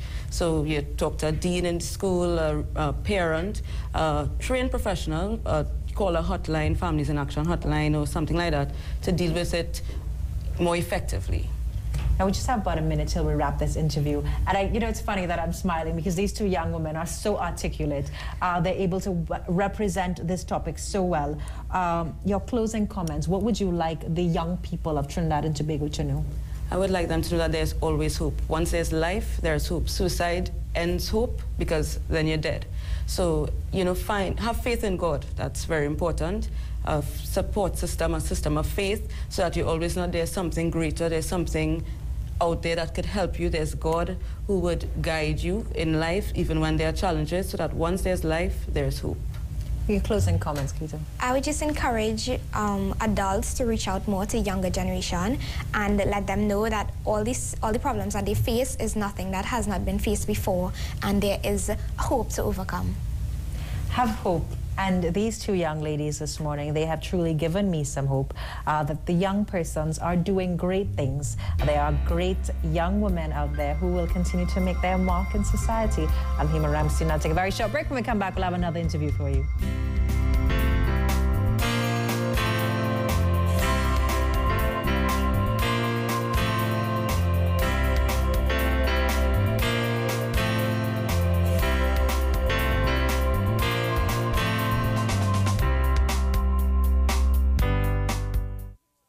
Look out for Metro's It's Best with Friends project. Play now on Facebook. Treat you and 4 friends to a night out this summer with dinner at Short Cafe, 1 Woodbrook Place, followed by a movie at the Digital IMAX Theater. Simply like the Metro Magazine Facebook page. Upload a photo of you and your friends for your chance to win. It's that simple. Don't delay. Play on Facebook today. Metro Magazine. Your life, your style. The Comedy Picnic Festival is back at the San Fernando Hill on Sunday, 29th July from 3 p.m. San Fernando, Port of Spain, Pinal, Point Fortin. It's the biggest comedy picnic festival. The Tommy Joseph and Sprangaline Comedy Squad. You just always don't care what them woman do. You just know when they have false here. When you hear real, they just scratch it so. False here. Damon Melvin Charleville and Louis Antoine Comedy Force, the Ladies Comedy Club, Peter Joseph and Clifford Lemon Team, the Caribbean Macomita Comedy Group, Caribbean's greatest impersonator, Gary Jagru. Now is the time to book your maxis, pack your picnic baskets, coolers, beach chairs, or whatever have you. It all starts with a kids show at 3 p.m. with Snow White and the Dwarf, along with face painting. And for this special family event, children under 12, 3-on-1 tickets, adults 2-on-1 tickets, and single tickets are available. The Comedy Picnic Festival, Sunday, 29th July, San Fernando Hill, from 3 p.m. Warranty, reliability, maintenance free. Come to D. Rampersad and Company for Mac batteries, the cheapest in the market. D. Rampersad and Company Limited is the largest in automotive engineering machine shop and spare part supplies. We also provide resleeving, reboring, crankshaft grinding, and complete cylinder head services for Japanese auto parts like Mazda, Mitsubishi 4D56, and more. So come in or call us today. We're testing new Degree, the only antiperspirant activated directly by movement. Activating protection, Bear! The more you move, the more it works. New long-lasting Degree with motion sense. Not me! Keep running. If your guests are pests, then call General Pest Control. We offer effective treatment using the latest technology against termites, rats, roaches, mosquitoes, ants, mice, pigeons, and lots more. Total eradication, guaranteed jobs, no callbacks. Get a 10% discount as an introductory offer with free estimates and inspections. Centrally located in Caroni, or call 645-4871. General Pest Control. Satisfaction guaranteed.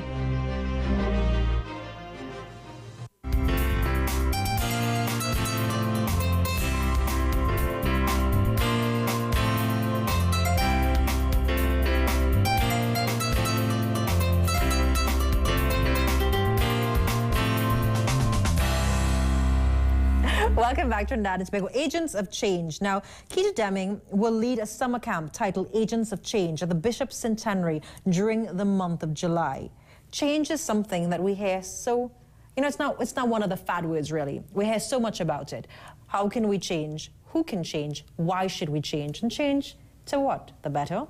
Well, some people actually change to the worse, but we must have hope. And we just had two young women on set who really did give me some hope. And we're now continuing on that vein. Agents of Change, also on set. Siobhan, Siobhan, good morning. Thank you for joining us. Let's talk a little bit about this camp. Agents of Change, what exactly is it? Agents of Change is a summer camp that really focuses on giving young males some tools for thinking, tools for understanding the future and navigating this complex world that they have. We've kind of framed it as not your traditional leadership camp, and we're focusing on giving them tools that help them think through problems. There's a lot of creative problem-solving kinds of tools, and that's what the camp is really about. Why specifically young men? Mostly because it's the first time we're doing the camp. And we thought we'd focus on a age group that we would feel comfortable with, and we didn't want to deal with co-ed in the first round that we're doing it, and mostly because we might be wrong, but there's a sort of perception that young men in particular in our country need a little bit of support, need a little bit of assistance.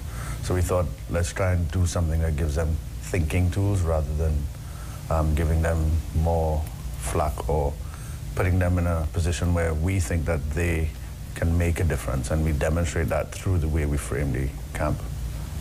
Sean, this is the first year that this camp is coming to fruition. Now, obviously there's a need, and we just had two young ladies there, and I made the comment to the organizers of that debate that most of the schools were actually female, all-girls schools. Yeah. Why do you think there's a disparity between the issues, the way our young men react to issues and the way that the females are reacting? I think a lot of it goes back to socialization, because in Trinidad, and I guess in the Caribbean as a whole, men are socialized very differently from all girls. So from a very young age, boys are told, okay, boys don't cry, and they're taught to have this sort of tough exterior, so that a lot of the times they deal with issues by just not dealing with them at all. And I think it starts there, and that's probably why we find a lot more of the males having challenges when they have to face real life issues. Now, You're a PhD candidate at studying out in Canada, and you're looking at developing educational approaches that facilitate innovation and change. We've always heard the fact that the education system is failing our young people. What do you think are the major flaws in our systems that we're unable to really develop healthy, well-rounded young males? I'm afraid to answer that. I think a lot of it has to do with we don't have a holistic education, and somebody may give me a lot of flack for this later, but I don't think we encourage failure in our system, and we also don't encourage. Our system is very track oriented, so you pick a subject and that's where you go for the rest of your career. If you fail there, you don't succeed. The best way for me to explain that is to explain my own story. I didn't do well in school at all. I went to 4 high schools in this country, and because I just didn't do well, the school system just didn't capture me. And it's not until I was lucky enough to get abroad to start studying, and through sports and through other people mentoring me and me having sort of transformational experiences where somebody believed in me and somebody said, hey, here's a different way to look at it. Here's a different way to apply knowledge in a way that's interesting to me. That's when I was able to start doing well in school. And it was the first time I'd done well in school, and I'd never done well in school. So, and now to sit here and doing a PhD, to do a PhD, I'm surprised that I'm even here. If you look at my grades from when I was in high school. Is that story unique, Siobhan? Yes. If I could just add to that, though, I think part of the issue as well is that from, I would say, preschool, we're kind of very focused on exams and passing and doing well academically. I went to a preschool graduation the other day, and I was amazed at what children now learn at preschool level. So I think part of it is that we, in a lot of ways, we don't really foster that sort of critical thinking. It's pretty much do what you need to do to pass your exams. I mean, it is changing because we see a lot more tertiary institutions focusing now on non-traditional areas, and also with a lot more community colleges coming up, we're giving the not-so-traditional students a chance because you know, access to them is a lot easier and so on, but I think that may be part of the issue why our young males have had a challenge in the past. The camp that's being organized, Agents of Change, where can you get further information? When is this taking place? I know it's taking place in the month of July, so I'm assuming it's happening all now. Well, it starts on Monday, the 23rd, running till the 3rd of August, and you can get information by calling Deming Communications at 632-5830. And if you call, you can ask for more information and we tell you how to sign up. We have about 6 spots left. How big is the camp? 20. We can only accommodate 20, and we have about 3 paid spots, which are $1,000 each, and then we have 3 spots that are sponsored by Corporate Trinidad. Now, thinking tools, and that's something that you've used a lot, and I'm looking at the synopsis of the camp. What are thinking tools? And some would say, well, what are we doing now? Well, the camp, I'm trying not to use jargon, but the camp is focused on systems thinking. So how do you, we do activities and then debrief them and really focus on how do you think, how things are interconnected, and how do you think 3 or 4 steps down so that this action affects the action further on, and how entire systems are connected, and a lot of activities are based around that. The other activities we do a lot of is design thinking. So how do you design around a human-centered approach? How do you design projects, experiences, products? How do you design for a way that makes sense for the user, the end user, and that could be social and it could be physical. It could be sort of designing, like you can design a party, you can design an event, you can design a product, you can design a phone. So there's just some thinking around that. But the piece that I'm really excited about is that we start the camp by having people explore who they are, what they care about, and what concerns them. And then from there, trying to figure out where do they want to spend their energy, thinking in systems and using design thinking. Sean, what is the age group that you're catering for? 15 to 20. Now, 15 to 20, it's interesting then, directed strictly to males. Yeah.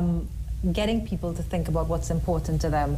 So many times, young men especially are not taught to express themselves, and you're right, they're socialized in a certain way. How are you going to tap into that? Well, one of the things we want to focus on from the very beginning as a key learning is that change can start right where you are. So we are trying to bring it down to the level that you don't have to have all the perfect circumstances for change to take place. Change can start with you.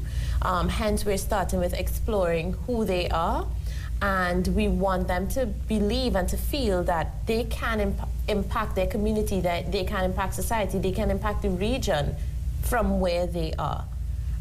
So it's kind of like building their self-esteem in one way or the other.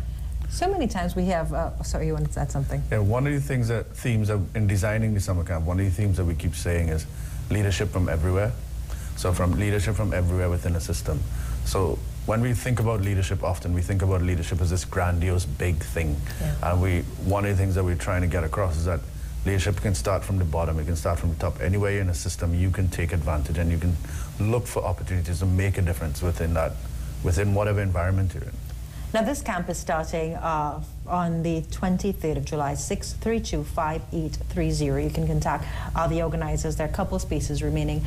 Shima, your closing comments to Trinidad and Tobago. This is a different type of summer camp. It's a different type of camp taking place, specifically geared to the young males and really tapping into the potential that most parents may be unable to see. And Keita gave his story, which is not a unique story. I think so many young men fall out of the system because their skills, we're unable to effectively reach out to them. What would be your closing comments to the parents out there? I would encourage as many parents as possible who can allow their sons to attend this to do so, because I think it's really, at the end of the day, it's our first time, but we're really hoping to start from here and make a difference. Your closing comments, please. My closing comments is that one of the things that we haven't talked about is that we're looking for mentors. We're looking for males to spend about 10 hours a month and give these campers or participants a call once a week to say, hey, how are things going? And they can take them to movies, they can take them to watch a rugby game, a football game, a cricket game. So we're looking for some positive males who might be interested in mentoring young males who might need that kind of support, and we're struggling to find that. So if there are any young males out there who, well, not young males, if there are any males who are, say, semi-professional or whatever age category and are willing to mentor another young male, then please contact us, because we're looking for that kind of support. And that comes from one of the participants, their mother called in and she told us a great story about how her older son, when he was about 12, he was giving a lot of trouble. So she went to the police station and she was telling policemen that she was having a lot of trouble. And one policeman took it upon himself to be a mentor for that young man. And it was his first father figure in his life, and it made a big difference, and now he's ever so successful. So she's really excited about the potential for this camp. And if there are any males who would like to be part of that or have that kind of experience or give back in that kind of way, please contact us. And same thing, if there are any young males who want to be part of something like this, feel free to call us. Young mentorship, starting to be the agents of change. Make a difference, 632-5830. We now take a very short break. When we come back, we'll have another interview for you. Stay with us.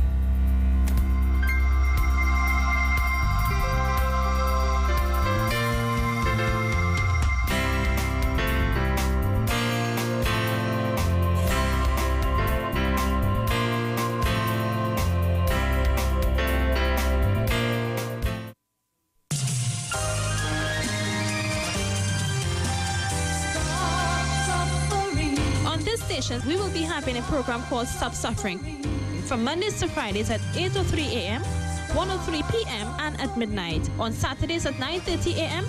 and on Sundays at 6 a.m. Trinidadians, Tobagonians, stop suffering. The Dr. Oz Show is a multi-topic, multi-segment health and wellness talk show featuring Dr. Mehmet Oz, offering empowering perspectives and cutting-edge information on important, wide-ranging topics. How do you know when your pain is a sign of something more serious? It could be a sign when you have jaw pain that you're about to have or are having a heart attack. Don't miss the Dr. Oz Show, weekdays at 6:03 p.m. on CNC3 television.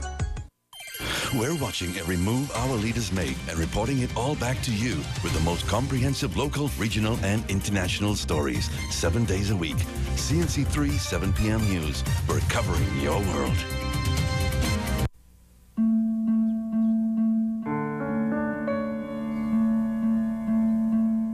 Ever since you were a child, you've protected yourself from harm.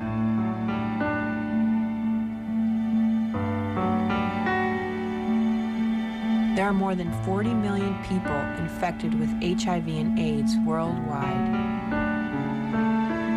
What are you doing to protect yourself now? Protect yourself. You are watching the longest running weekly episodic television show in history. This is Monday Night Raw Super Show. This should be a fun night tonight. It is the electric. Oh, look out! No! All the WWE superstars are on CNC3 television. The era of awesomeness has begun. Don't miss all the action on Monday Night Raw, live on CNC3 television at 9 p.m. This little mousses now going into the chiller. And the challenger, Chef Escoffier, is breaking down the dorade, cutting the head and the belly for now. That is a lot like phyllo, although it's I think it's a little easier to deal with. Yes. I like that. Cucumbers, red bell peppers, Roma tomatoes, and olive oil. 6. Cheers. 5, 4, 3, 2, 1. Battle is over. Put it down and walk away.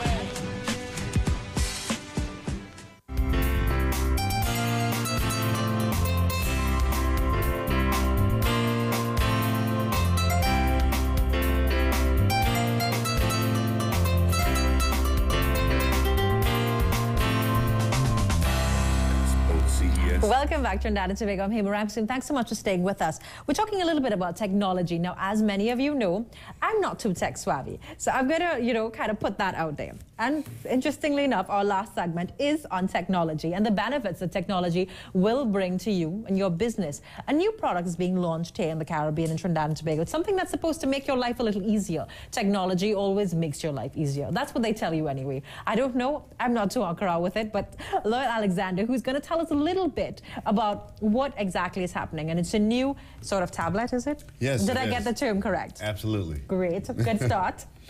It's called the Loop tablet. It's the Loop tablet allows for you to be able to utilize your tablet and your phone simultaneously through this unique protocol that we developed and released here at the CES and the CTIA in the U.S. this year. Loop connectivity does something pretty unique, and I'll demonstrate for you real quick. No, I'm going to tell you. I'm demonstrating. It has to be breaking it down to simple terms. No fancy technology. No fancy technology terms at all. This is me looping my phone to my tablet. But normally, would your tablet have to be, like, I know the Samsung does it with the Samsung. Would it have to be a specific type with a specific type of? That's actually quite different. You see, looping is not file sharing or tethering. What you can do with the iPad or the Samsung is pretty much just file sharing. Right. What you're seeing done here is actually looping, where this phone does not have a SIM card. We're not using your Wi-Fi or your wireless network. It's a new connectivity. It's almost like an enhanced Bluetooth. But I'm actually sharing functional control of the tablet. So I can actually have my phone in the U.S. You can have the tablet here, and we could actually control the same. Oh, look at that. It's on screen. Part of it, I guess. So our company again is a U.S. corporation. We develop and manufacture tablets, phones, TVs, smart boards for the educational sector, and we're looking to enter the Caribbean market through our company Noit Mobile, and we look forward to working with Digicel and B-Mobile alike. How is it going to really, now most people look at it, how is this going to make your life easier? Well, it's really connectivity. It's the culture of the company, what we intend to do with creating lifestyle appliances for our consumer base. When you look at how a lot of our families are either here, Africa, U.S., it's a global market, and some technologies tend to bring those relationships closer through either video communication or the sharing that we've just demonstrated in our loop connectivity. How important is connectivity in this day and age? And you know, now the computers are getting smaller and smaller, so you have a tablet. Absolutely. Do you think the PC is now obsolete, the laptop is now obsolete? The laptop is almost a thing of the past generation, I would say so. My generation, yes, I understand. Well, that would be my generation as well. Thing is, I don't want to totally count it out, though. I think the one thing that would be more priority, more so than connectivity, is the security of that connectivity, because more people are more concerned about the data that they have embedded on their tablet, their phone, or whatever mobile handheld device that they would carry. I would be concerned more about the connectivity and the security around that connectivity. And a lot of that lies with the carrier or protocol makers like ourselves. The cost of this, you know, most people look at it and think, okay, great advantages. What is it going to cost me? Well, because we're the OEM, the original equipment maker, we actually would like to enter the market at a price point of $400 US for our 10-inch tablet. That's significantly less than the cost of an iPad, but it offers a lot more. Our tablets aren't just one-dimensional in that you can actually make a phone call from our tablet just by simply putting in a B-Mobile or a Digicel SIM card. You can actually access the phone portion of the tablet and make a phone call. So you can't really do that with an iPad. Interesting. It's a lot different. Call logs. It's just like using your phone. Just put a Bluetooth Is it earpiece. available now? Absolutely, absolutely. And where do you get more information about the device and also the company? We would like everyone to log on to Noitmobile or noitmobile.com. That's NOITMOBILE.com.